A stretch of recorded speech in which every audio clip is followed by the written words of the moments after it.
আসসালামু আলাইকুম। আওয়ামী লীগের রাজনীতিটাই এখন চলছে গুজব ও নূতন নূতন বয়ানের উপরে। বাতাসে কান মেললে আপনি শুনতে পাবেন আওয়ামী লীগ ঘরোয়ানার বেশ কিছু গুজবকারী এমনভাবে কিছু বিষয় নিয়ে উপস্থাপন করছেন যেন বিএনপি রাজনীতিতে দেউলিয়া হয়ে গেছে এবং তাদের সাথে মিট করবার জন্য বিএনপি অত্যন্ত ব্যতিব্যস্ত হয়ে পড়েছে। ছোটকালে একটা গল্প করতো আমাদের ক্লাসের টিচাররা, যে আর একবার সাধিলেই খাইব। তো আওয়ামী লীগের সেই অবস্থা, বিএনপি তাদেরকে কেন রাজনীতিতে ডাকছে না, রাজনীতিতে মূল্যায়ন করছে না, বিএনপির রাজনীতিতে তাদের ভূমিকা রাখার জন্য কেন সুযোগ করে দিচ্ছে না, এই জায়গাটা থেকে, এই মনোবেদনা থেকেই তারা নূতন নূতন কিছু ইস্যু নিয়ে গুঞ্জন ছড়িয়ে বেড়াচ্ছে, গুজব ছড়িয়ে বেড়াচ্ছে। তার একটি হলো বিএনপি নাকি আওয়ামী লীগের সাথে অত্যন্ত সংগোপনে সংবেদনশীল দু একটি বিষয় নিয়ে লবিং করছে উচ্চ পর্যায়ে, একবার শেখ হাসিনা এবং বাংলাদেশের প্রাইম মিনিস্টারের কাছাকাছি থাকা কিছু ব্যক্তিদের নিয়ে। বিষয়টা কি? বিএনপি নাকি আওয়ামী লীগকে হাতে পায়ে ধরছে এই বলে যে তোমরা যদি রাজনীতিতে আসো তাহলে একটি গ্যারান্টি দিতে হবে যে আমাদের 5 বছর ক্ষমতায় থাকার নিশ্চয়তা দেবে, এর ভিতরে আমাদের কোনো ধরনের ডিস্টার্ব করবে না। 2 নম্বরটি হলো হাস্যকর, যে তোমাদের রাজনীতিতে স্পেস করে দেব, কিন্তু মাঠে এসে, রাজনীতির মাঠে এসে জামাত এবং এনসিপিকে দমিয়ে রাখতে হবে, তাদেরকে মাঠে কোনো কার্যক্রম করতে দেওয়া হবে না, সঠিকভাবে বিরোধী দলের ভূমিকায় রাজনীতিতে অবতীর্ণ হতে দেওয়া যাবে না, এমনকি গুপ্ত হানা, গুপ্ত হত্যার মতো বিষয়গুলোকে বেছে নিয়ে রাজনীতি থেকে জামাতকে, এনসিপিকে চিরদিনের জন্য সরিয়ে দেওয়ার কাজে তোমরা সহায়তা করবে। সহায়তাকে পুরো তারাই আমলিগি এই ভূমিকায় যাবে। বিএনপি এ বিষয়ে নিশ্চুপ থাকবে, নিরপরাধ থাকবে। এই দুইটি বিষয়, অর্থাৎ 5 বছর নিরাপদে সময় কাটানো, জামাত এনসিপিকে রাজনীতির মাঠ থেকে তাড়িয়ে দেওয়া, এই দুটি বিষয় যদি আওয়ামী লীগ নিশ্চয়তা প্রদান করে বিএনপিকে, তাহলে বিএনপি আওয়ামী লীগকে মাঠে রাজনীতি করার সুযোগ করে দেবে। এমনকি তাদের উপরে যে নিষেধাজ্ঞা দেওয়া আছে, নিষিদ্ধ করা আছে আওয়ামী লীগের রাজনীতি নিয়ে বা দলের বিরুদ্ধে, সেটিও তুলেই নেবে না এবং পুরোপুরি এই আইনটিকেই তুলে নিয়ে এবং আইনটি নিষিদ্ধ করে দেবে, যে ভবিষ্যতেও যেন আর এই আইনের আওতায় এনে আর কোনো দলকে রাজনীতিতে নিষিদ্ধ করা না যায়। কত বড় একটি চাল চেলে দিয়েছে বিএনপি। কি এতটা রাজনীতিতে বুদ্ধিহীনতা বা দেউলিয়া হয়ে পড়ল বিচক্ষণতায় যে আওয়ামী লীগ এই ধরনের গুজব ছড়িয়ে দিয়ে বর্তমান যে ধারার রাজনীতি বাংলাদেশে প্রতিষ্ঠিত হয়েছে, এবং যে রাজনৈতিক বর্গগুলো যারা রাজনীতির সুন্দর একটি অবকাঠামোগত দিক নিয়ে এগিয়ে যাচ্ছে, যেখানে এমপিরা সেই ট্যাক্স ফ্রি কোটার গাড়ি নেবে না, বিলাসবহুল যত সুযোগ সুবিধা ছিল বা থোক বরাদ্দের যে অর্থগুলো সরাসরি এমপিদের কাছে যেত, সেই থোক বরাদ্দ তারা না নিয়ে রাজস্বের মাধ্যমে রাষ্ট্র কাঠামোতে উন্নয়ন বিন্যাস ঘটাবে, এত বড় বড় আত্মত্যাগ যে সংসদে বসে হচ্ছে, এবং সেটা তো বিএনপি সরকার এককভাবে ক্ষমতায় থেকেই সেইগুলো করে যাচ্ছে। তাহলে বিএনপি সরকার কেন সেই স্বৈরা শাসককে রাজনীতি করবার জন্য মাঠে স্পেস করে দিবে, সুযোগ করে দিবে? এবং বিএনপি কি এতটা বুদ্ধিহীনতা বা বিবেক বিবর্জিতভাবে চিন্তাভাবনা করছে, যে যারা এত বড় একটি স্বৈর শাসককে বাংলাদেশের রাজনীতি থেকে উৎখাত করে তাড়িয়ে দিয়েছে, সে সে ভূমিকায় বিএনপি ছিল, জামাত ছিল, এনসিপি ছিল। তাদের সমন্বয়ের যে শক্তি, সেই শক্তিকে বিএনপি স্বইচ্ছায় আবার ক্ষয়িংসুর পথে নিয়ে যাবে। আওয়ামী লীগকে ডেকে নিয়ে এসে সেই তাদের শরীরেরই একটি অংশ, সেই শক্তির, জুলাই আগস্টের যে আন্দোলনের শক্তি, তারই একটি অংশকে অবশ করে দিবে। এত বড় বিএনপি রাজনৈতিকভাবে,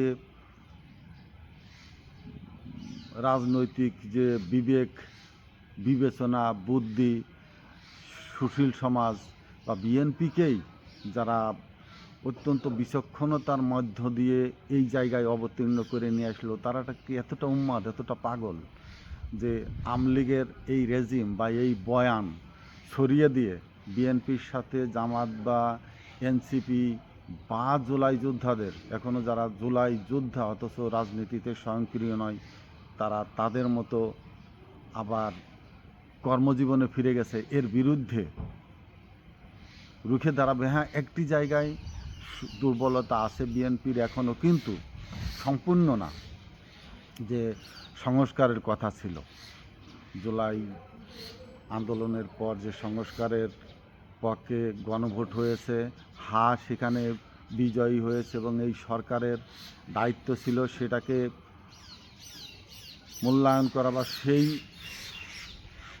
আইনগুলো সংবিধানে সংবিধিবদ্ধভাবে লিপিবদ্ধ করা। সম্পূর্ণভাবে হয়তো করছে না, কিন্তু তার তো 80-90 ভাগই বিএনপির যে নির্বাচনী ইশতেহার ছিল তার ভিতরে রয়ে গেছে, এবং বাকিগুলো পর্যায়ক্রমে কীভাবে আইনি ধারায় সুষ্ঠুভাবে সম্পাদন করা যায় সেটা প্রক্রিয়াধীন। কিন্তু এই সুযোগটা নিয়ে আওয়ামী লীগ হয়তো জনগণ বা সেই জুলাই যোদ্ধাদের মাঝে এক ধরনের ক্ষোভ বা এক ধরনের গুজব রটিয়ে দিতে চাচ্ছে যে বিএনপির বিরুদ্ধে তারা যেন যোগপথ আন্দোলনে আসে, কারণ বিএনপি সেই সংস্কারের পক্ষে কাজ করছে না। কিন্তু সেটাও যেমন এই জুলাই আন্দোলনকারীরা বুঝবে, এ কথার ভিতরের আড়ালে কী আছে সেটা বিএনপিও বুঝবে। এবং এই কথা বলে এই 5 বছর থাকার নিশ্চয়তা, জামাত এনসিপিকে রাজনীতির মাঠ থেকে তাড়িয়ে দেওয়া বা দমিয়ে দেওয়া বলে তাদের অভ্যন্তরীণ যে একটি আর্থিক সম্পর্ক বা রাজনৈতিক সমঝোতার মাধ্যমে একটি পরিবেশ তৈরি করে, একটি অবকাঠামোর উপরে দাঁড় করিয়ে যে সংসদ চলছে, রাষ্ট্র চলছে, এইটা আওয়ামী লীগ বা ভারতের বিন্দু মাত্র সহ্য হচ্ছে না। তাদের গায়ে এখন দাউ দাউ করে আগুন জ্বলছে। বর্তমান সরকারের কিছু পদক্ষেপ, বিরোধী দলের কিছু পদক্ষেপ, অর্থাৎ চীনমুখী হয়ে যাওয়া, পাকিস্তানমুখী হয়ে যাওয়া বা তুরস্কমুখী হয়ে যাওয়া, এর বিরুদ্ধে আওয়ামী বয়ানকারীরা অত্যন্ত সজাগ, অত্যন্ত তৎপর রয়ে গেছে। এখন তাদের যে বিশ্বাসঘাতকের রাজনীতির জায়গাটা আওয়ামী লীগ এবং ভারতের, সেই জায়গাটা নিজেরা আরও উন্মোচিত করে দিয়েছে, আরও নগ্ন করে এর পুরো প্রত্যেকটি দেশের, বাংলাদেশের নাগরিককে জানিয়ে দিয়েছে যে আওয়ামী লীগ কত বড় বিশ্বাসঘাতক, যে তারা যে রাষ্ট্রের কাছে গিয়ে আশ্রয় চেয়েছে বা যে রাষ্ট্র তাদের প্রশ্রয় আশ্রয় দিচ্ছে এবং তাদেরকে পুনরস্থাপিত করবার জন্য যেভাবে ভারত উঠে পড়ে লেগেছে, তাতে জনগণ এখন পুরাটাই এই জায়গায় আশ্বস্ত হয়েছে যে আওয়ামী লীগ বাংলাদেশের রাজনীতি করে না, আওয়ামী লীগ বাংলাদেশের রাজনৈতিক সংগঠন না, এটি একটি ভারতের পাঠানো একটি অংশ বা ভারতের অনুগামী, অনুমুখী, অনুচর। এদেশকে 15 বছর ধরে যেভাবে ভারতমুখী রাজনীতি করে ভারতীয়দেরকে পুনরস্থাপিত করে ভারতের সকল ধরনের সুযোগ সুবিধা রাষ্ট্রীয় কাঠামোর ভিতরে ঢুকিয়ে দিয়ে বাংলাদেশকে যে রাজনীতিহীনতার ভিতরে ঢুকিয়ে দিয়ে গেছে, এর থেকে উঠে দাঁড়াতে বাংলাদেশের বেশ সময় লাগবে। এবং সেই জায়গাগুলো যতটা পেরে গেছে ইউজ করে গেছে, বাকিটা বিএনপি যখন আস্তে আস্তে সেই জায়গাগুলো পূরণ করছে, নিজেদেরকে বাংলাদেশমুখী রাজনীতির অভ্যন্তরে ঢোকানোর চেষ্টা করছে, তখনই ভারত বা আওয়ামী লীগ বিভিন্নভাবে জনগণকে বিভ্রান্তকারী এই ধরনের গুজব ছড়িয়ে দিয়ে অভ্যন্তরীণ মনোমালিন্যকে বাড়িয়ে দিতে চাচ্ছে, বা রাজনৈতিক যে একটি সামগ্রিক শক্তি বা সমন্বয়ক উপস্থিতির ধারা তৈরি হয়েছে সেটাকে ভাঙনের চেষ্টা করছে এই ধরনের কথা বলে। অর্থাৎ বিএনপি আওয়ামী লীগকে বলছে জামাতকে এনসিপিকে রাজনীতির মাঠে দাবিয়ে রাখতে। কত বড় বিশ্বাসঘাতকতার একটি বক্তব্য ছুড়ে দিয়েছে যে যেন জামাত বা এনসিপি বিএনপির যে জুলাই আগস্টের পক্ষের একটি সামগ্রিক শক্তিতে রূপান্তর হয়েছে, সেখানে যেন ক্ষয়িষ্ণু হয়ে ওঠে, ক্ষয় হয় বা ভাঙন ধরে। এই জায়গাগুলো খুব সতর্কতার সাথে জামাতকেও চিন্তাভাবনা করতে হবে, বিএনপিকে বা এনসিপিকে সবাইকে চিন্তাভাবনা করতে হবে। মনে রাখতে হবে বিএনপির রাজনীতি বিএনপি করবে, জামাতেরটা জামাত, এনসিপিরটা এনসিপি। কিন্তু সবশেষে যাইয়ে দেশের পক্ষে শক্তিশালী অবস্থান নিতে হলে পুরা শক্তিকেই এক জায়গায় এনে আবার দাঁড় করাইতে হবে আওয়ামী লীগ বা ভারতের এইসব বয়ানকে রুখে দিবার জন্য। যে ধরনের যে বয়ানই দিক না কেন তার সত্যতা যাচাই বাছাই না করে বর্তমান সরকারে থাকা কোনো রাজনৈতিক সংগঠনই যেন উদ্দেশ্য প্রণোদিতভাবে এই বয়ানকে সত্য বলে মেনে নেওয়া নিয়ে আত্মঘাতী সিদ্ধান্তের দিকে না বাড়ায়। আমার বিশ্বাস বিএনপি সেটা বুঝতে পেরেছে এবং এই বয়ানকে তুড়ি মেরে আমিও উড়িয়ে দিচ্ছি, বা যারা শুনছে বা জানার চেষ্টা করছে তারা উড়িয়ে দেবেন। আওয়ামী লীগের যে ইউটিউবার বা ফেসবুকে বা সামাজিক যোগাযোগ মাধ্যমে যারা নিজেদেরকে খুব বড় ধরনের বিচক্ষণতা এবং আওয়ামী লীগ ঘরানার লোক বলে বিবেচিত হচ্ছে, তারা কিন্তু পরাস্ত হয়েছে অলরেডি।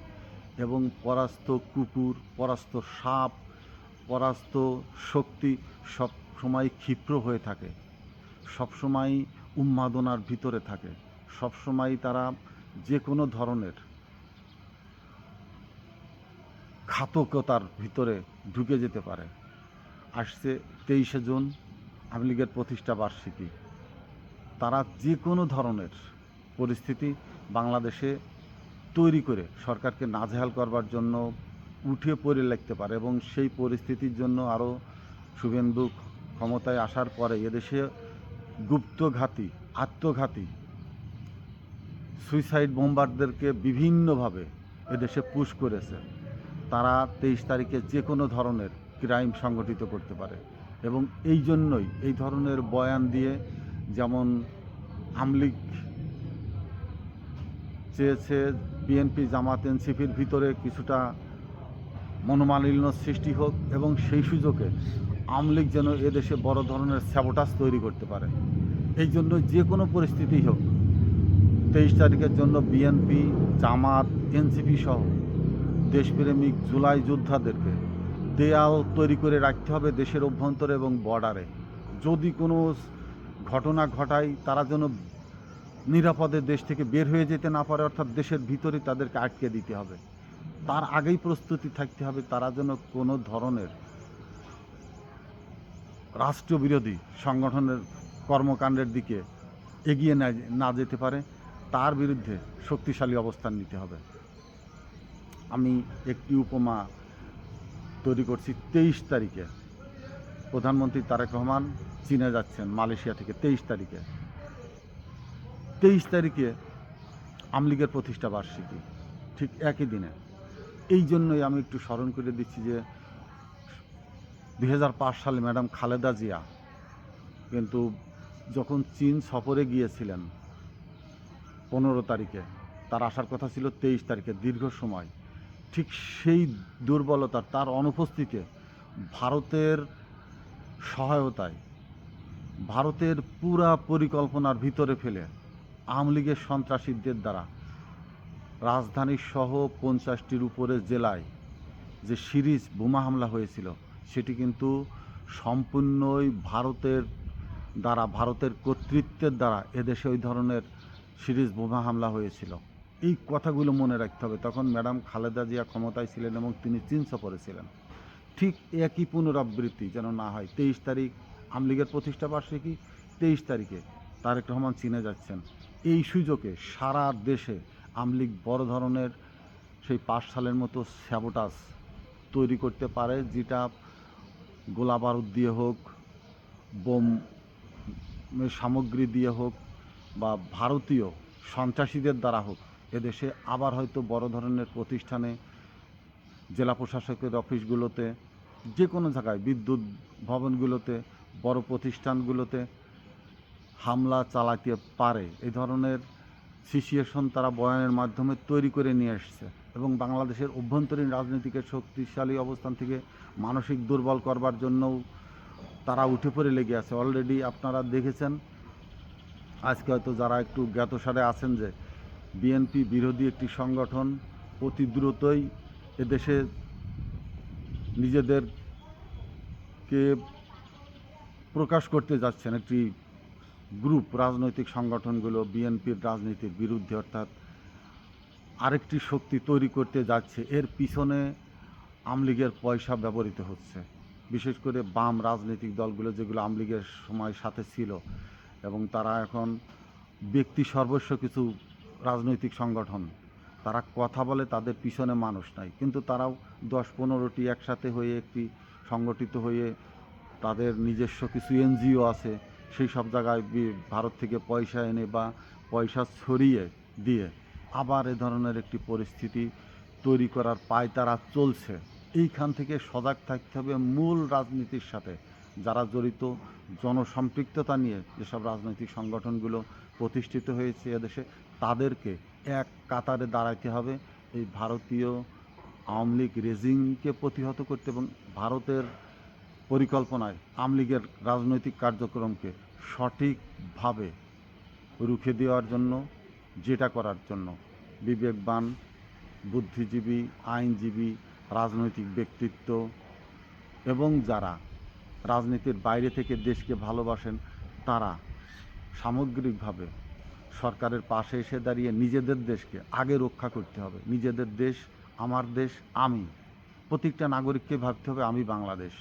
আমাকে রক্ষা করা মানেই দেশকে রক্ষা করা। অতএব ইন্ডিয়ান বা ভারতের যে চক্রান্ত চলছে সেটা রুখে দেবার জন্য সজাগ দৃষ্টি রাখতে হবে, সজাগ থাকতে হবে আপনাকে আমাকে। ধন্যবাদ। আসসালামু আলাইকুম।